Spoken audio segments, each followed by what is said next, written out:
So what's going on, guys? My name's Chopper, and I hope everybody's having an awesome day. And in this video, guys, we're going to be looking at 50 Minecraft survival tips. Some things that are going to help you out in your game tremendously. Some of these tips are going to help you with game knowledge. Other ones are going to be little tricks that you probably didn't know about. But overall, this should improve your game significantly and is going to make your survival experience that much better. Now, before we jump into the tips today, guys, I worked unbelievably hard on this video. So if we could shoot for an insane like goal of 5,000 likes, I would really appreciate that. And of course, if you are new around here and this is your first time watching one of my videos, welcome, and there's going to be plenty more Minecraft videos to come, so make sure to go ahead and subscribe and stick around for much more. And let me know down below in the comment section which one of these tips in this video helped you the most. I'd love to know what it is so I can help you guys make better guides in the future. But without further ado, guys, let's get into the top 50 Minecraft survival tips to help you out in your game. Tip number 50, guys, is going to be staircase mining. Now, as some of you may or may not know, digging straight down in Minecraft is never a good idea, and probably one of the safer ways to go about it is by doing something called staircase mining, where you leave a block after you've already mined a certain level so you can kind of jump back onto it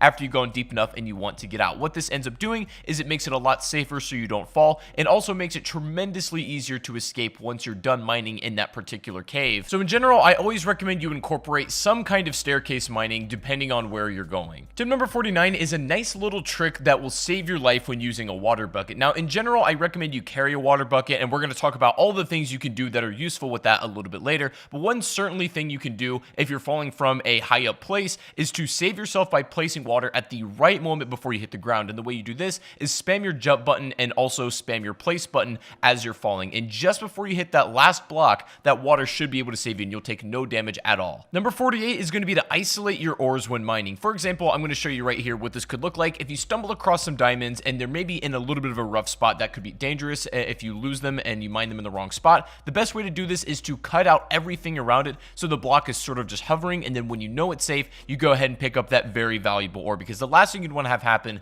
is to mine that ore and it ends up falling into a lava pit or somewhere where you just can't reach it. Number 47 is going to be using your swimming mechanic properly. Now, before I got back into Minecraft, the swimming mechanic was not a thing, and so when I got back into the game, this was all brand new to me. But when you hold shift while you're underwater, you go into a swimming animation and you go significantly faster than you would if you were just sort of like wading in the water. And so this is the best way to transport. You can cover some pretty nice ground doing this. If you come out of the water, you will leave your swimming animation, but it is the best way to swim hands down. Coming in at number 46 is going to be making coal blocks for better efficiency. Now, I recommend doing this in a couple circumstances. Either if you're going to be transporting a lot of coal from one area to another and you want to save space, it's good to make them into blocks. But also, if you just want to maybe burn a little bit more materials, then coal blocks are better to do it than just single individual ores. But either way, they're both very good. If you're doing some serious smelting, and I mean like absolutely serious, then probably make coal blocks, as the efficiency will count in that regard. But otherwise, you can do what you feel is necessary. Tip number 45 is going to be trading simple items to villagers to get emeralds. I don't ever recommend your primary source of emeralds being mining it, because you're just not going to find too many.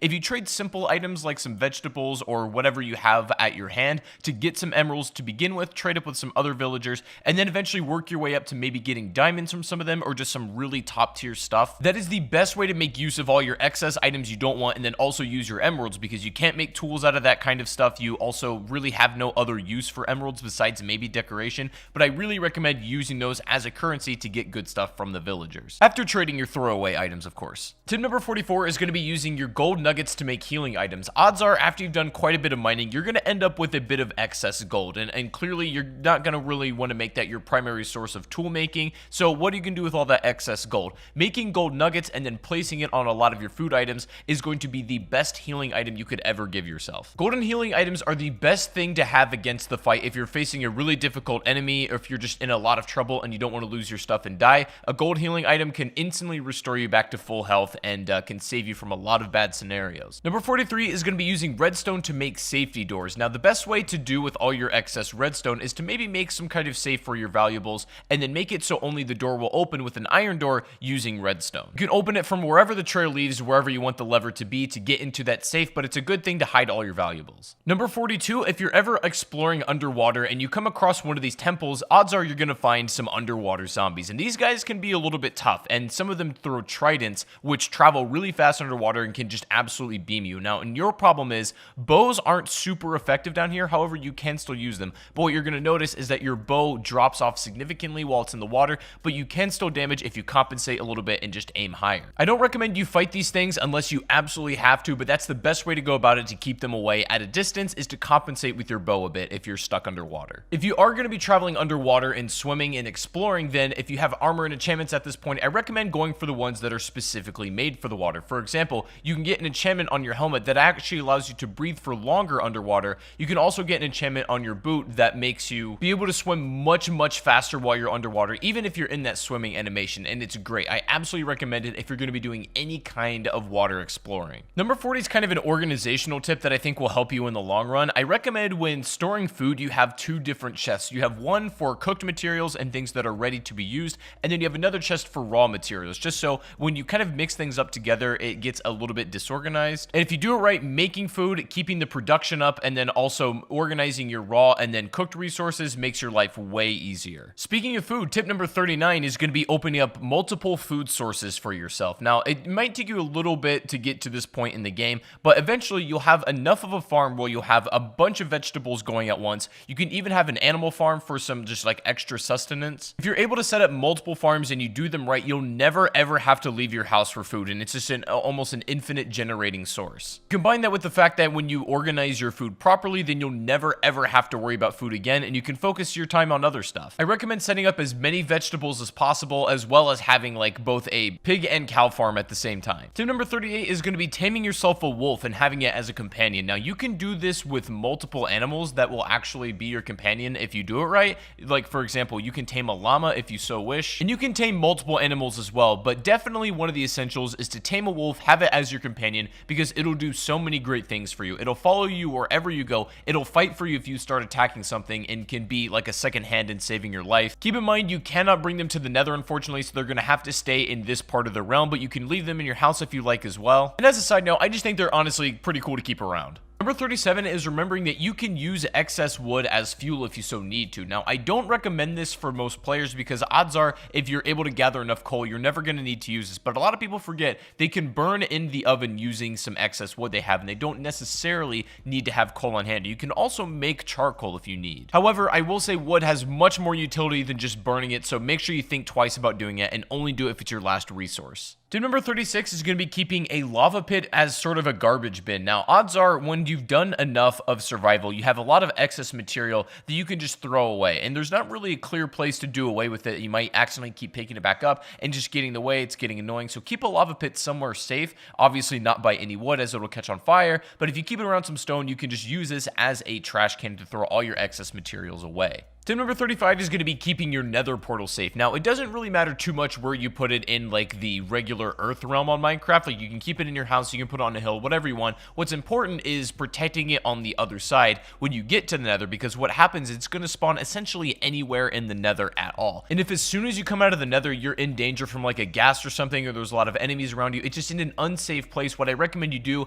is kind of build like a turtle shell defense around your portal, because that's your really only ticket home. You've got to prevent that portal from being destroyed if it's under attack by any means necessary, so building a kind of turtle shell defense around that portal so it doesn't get blown up is the best way to keep it safe. Another thing you can do is build your corners of the portal out of cobblestone so that you save a little bit more of that obsidian if you need to make a secondary portal. Number 34, this is going to sound pretty self-explanatory, but it's still very important, is to make sure you're prepared when you're entering the nether. This means maybe have some enchantments for fire resistance, also have a water bucket, of course. Water bucket is arguably more important than anything you could take to the nether, so make sure you have one before you go. Having a lot of food is necessary because there's not a lot besides mushrooms you can get out of here either. A lot of this you guys know, but general preparedness is good. Number 33, guys, is going to be making a beacon to signal your house. Now, this is going to require you to get some pretty decent materials in this game, as well as some diamonds, so it's not something you can build right off the bat, but when you have the resources in order to be able to build the beacon, it's so unbelievably good to have because it'll mark a spot that'll shine a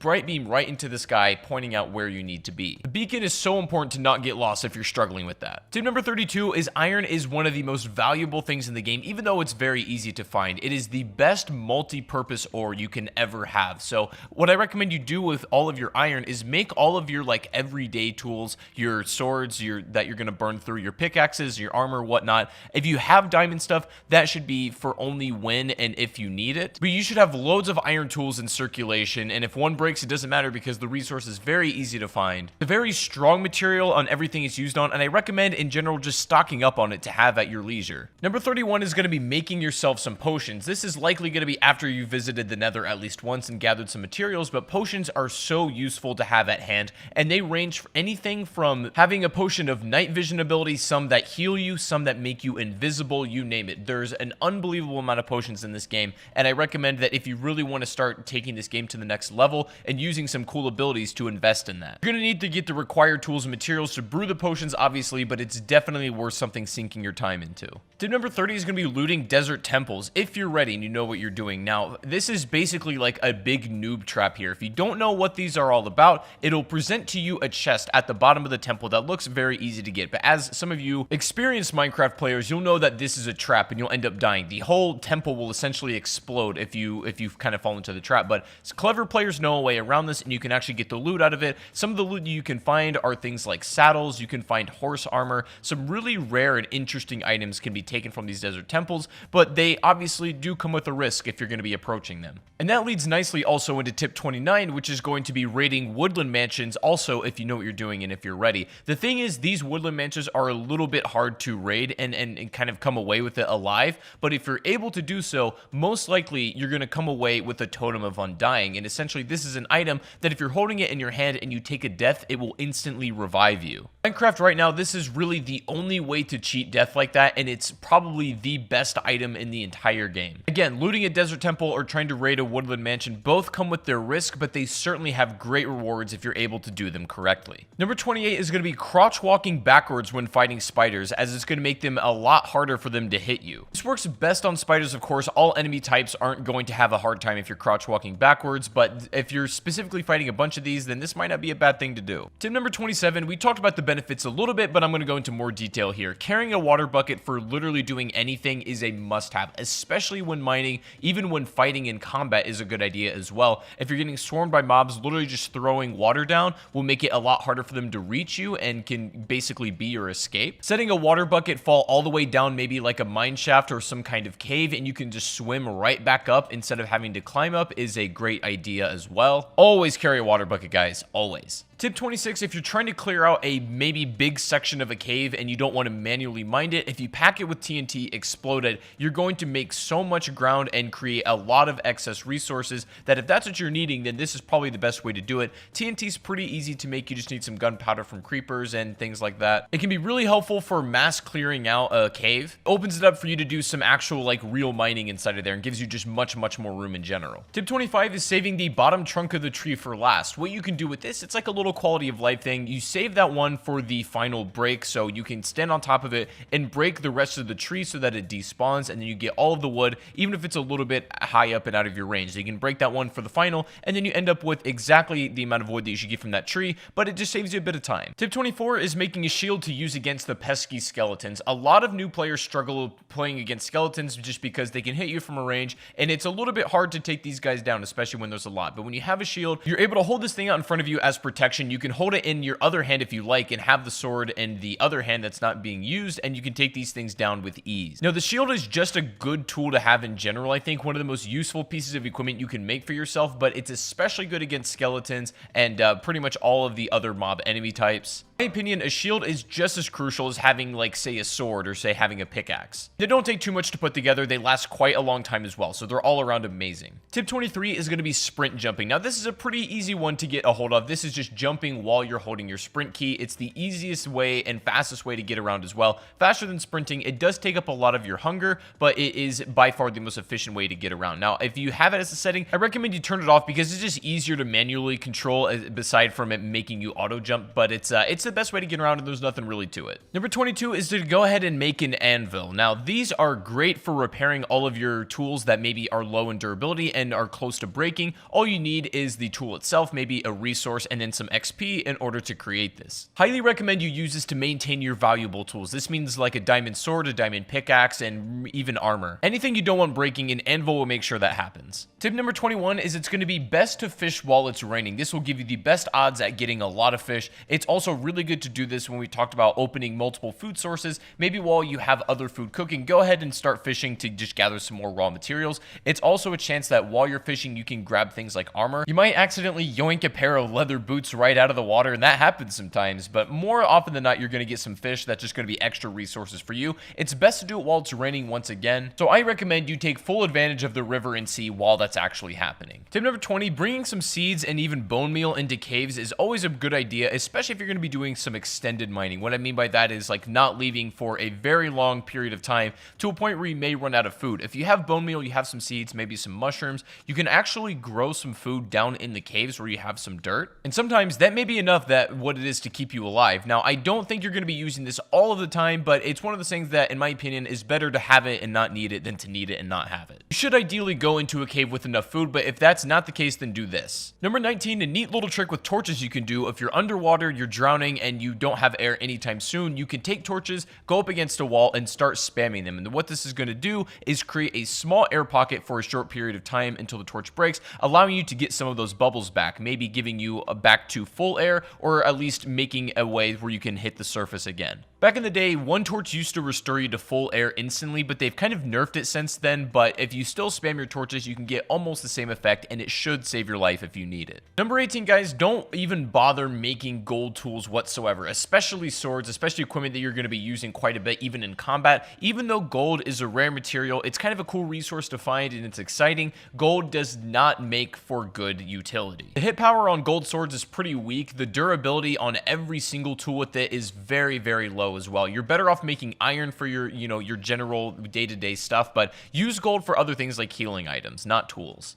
Number 17, guys, is going to be placing torches on the ground to help prevent mob spawns better. Now, when you're lighting up a cave, the way mobs spawn is just basically from the darkness. And so if you're able to light up the cave enough, that will prevent any mobs from spawning. However, the best way to do this, the most efficient way, is to have them on the ground where it carries the most light. You definitely can put them on the walls, and especially in really dark corners, do what you got to do, but having them on the ground, lighting up a really nice pathway is the best way to keep your cave safe. Speaking of mobs, number 16 is mobs cannot spawn on half slabs. This is just some useful information to know. They can essentially spawn anywhere except this, so use that information how you like. If you want to kind of maybe line something with safety on half slabs to prevent mobs from spawning, go ahead and do that, and I recommend it. Not something that's super practical, but it's definitely good information just to keep in the back of your mind if you ever need it. Tip number 15, when getting familiar with the different enchantments, there's one in particular you might like, which is called Silk Touch, and this allows you to mine an exact block without breaking it. So for example, you could take a Silk Touch pickaxe and then mine a piece of glass without breaking it down, because otherwise if you just use a regular tool, the glass would shatter. But you can use Silk Touch to actually mine the block itself,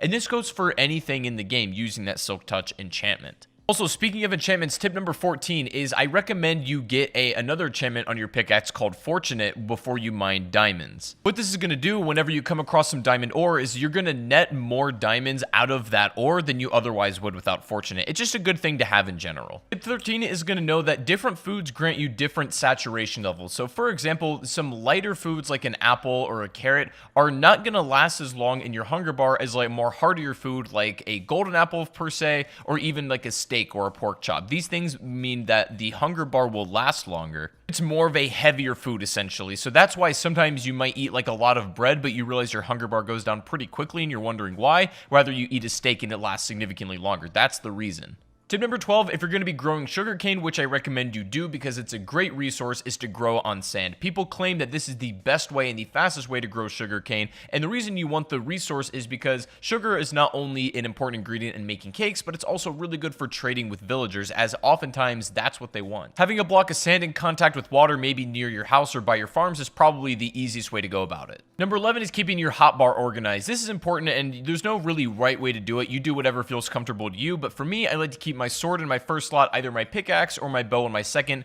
and then my shield in my third, torch in my fourth, water bucket in my fifth, and then my food in my sixth, and just whatever miscellaneous stuff you might have. But you can organize it however you like and whatever you're comfortable with, but make sure that you can get to anything you need in a moment's notice. Number 10, if you're struggling with Enderman, a really good thing to do is just put that water bucket in front of you. Endermen normally calm down if they're submerged in water, but if one is just being pesky and you're having trouble fighting them off, instead of getting close enough to use your sword and then you kind of put yourself in danger, just simply putting a water bucket down over and over again will cause them to go away and then take damage over time. They really don't like water, so if you surround yourself with water, you make it a lot harder for them to get actually up to you. Probably the best defense you can have against these guys, if I'm being honest. Number 9 is timing your swings when sword fighting, because that is absolutely crucial for doing the most amount of damage. Now, if you just spam your sword, you can still hit people, but the hits are going to be a lot weaker than they otherwise would if you let your swipe kind of recharge. What you want to do to deal maximum damage is let your swing reset, and the moment it resets, you swing again. So you can get the most amount of hard hits in, but with also the least amount of time in between those hard hits. Tip number 8, you can set up a spawn trap in the nether with really any sort of enemy type in the castle by blocking it off with stone and then just fighting them from there, keeping them behind, keeping a spawn portal on the other side. You'll have infinite enemies and you can kill them at your leisure without really being in any danger. Infinite XP, and it's an amazing way if you just want to upgrade armor, make potions, that kind of thing. I really recommend you set up at least one of these. Number 7, upon defeating a raid, you'll be granted with the effect called Hero of the Village, and what this allows you to do is reduce the cost of the first trade with any villager by 30%, and it's something that's really going to be extremely useful. If you're trading something valuable, maybe in order to get diamonds, it's great for that. If you beat a raid, take advantage of this effect as much as you possibly can. Tip number 6 is keeping your ender eyes or anything extremely valuable in an ender chest. You can hide it somewhere in the world where it's basically no chance of being destroyed. Put the other side in maybe like your safe house, and the thing is, between these two chests there's a connection, so you can pull any items that are in that ender chest from either side, and this is the best way to keep ender eyes just in case one chest gets destroyed. You don't lose all of that progress. You won't have these right off the bat, but definitely invest in some ender chests when you can. Tip number 5, make sure you use your crouch walk when you're crawling through tight spaces, or if maybe you're high up on an elevation with a chasm underneath you. When you're crouch walking, you have zero chance when you're holding that crouch to fall off that side. Even if you kind of back up into it, you let go of that crouch, if you're still in that position, you won't fall. If you move any more farther than that without crouching, then you will fall down that chasm, but this is the best way to be safe and really not fall off any places that you shouldn't. Number 4, if you're going to be traveling by boat, make sure when you leave it, you go ahead and hit it a couple times to break it and take it with you. I see a lot of people just leaving their boat where it is and then maybe kind of forgetting about it, but if you break it and then you pick it back up, you can place it anywhere you like as well. Tip number 3, putting 2 chests back to back. You can make a double chest, and they're unbelievably useful this way. You have so much room in them, pretty much in excess of more than you'll ever need. You can have an entire storage area if you want of just complete double chests. They're really easy to pull from, and they look stylish as well, so there's no reason to not have it. Tip number 2, if you do end up defeating the Ender Dragon and you get the dragon egg, then hold on to it and keep it somewhere safe, because there's literally only one per game, and they're so rare you can't even spawn them in creative mode if you would like to. The dragon egg, if you manage to get it, is the most rare item in the game, so hold it tight and keep it somewhere where you're not going to lose it. Now finally guys, coming in today at the number 1 spot, if you've made it this far in the video, then let me know in the comment section just by leaving a smiley face. I'd really appreciate that. Thank you so much for watching if you made it to the end, but the number 1 survival tip I can give you guys that it's really going to help you out practically is to make yourself a compass and a map. These, I think, are by far the most important tools you can do for yourself, especially if you're new to Minecraft, you're a little bit of a beginner, and you just want some extra tips for surviving in this game. What a map is going to do is basically mark out exactly where you are, maybe where your house is, and the general vicinity of the area surrounding you. Now, the compass, if you get too far to the range of your map, will give you the general direction of which you need to head in order to get back home. These two tools in combination, even if you want a clock, which can be helpful, it's more or less just decoration, but these two tools in conjunction will make it so that you never ever get lost in this game, and so they're unbelievably helpful, and I cannot recommend them strongly enough. But guys, that is going to be 50 Minecraft survival tips in 2019. I really hope this did help. If it did, make sure to leave a like. As I said, we're going to go for 5,000 likes on this video, and I'd appreciate that so much. And if you want more Minecraft videos like this, make sure to go ahead and subscribe and stick around, as there's going to be much more on the channel. Let me know in the comment section which survival tip helped you out the most, and if there's any Minecraft survival tip that you think I should have included in this video and I didn't, let me know what that is down below in the comment section as well. But I hope you guys enjoyed. Make sure to subscribe and stick around, and I'll see you guys in the next stream or the next video. Take it easy, and peace out.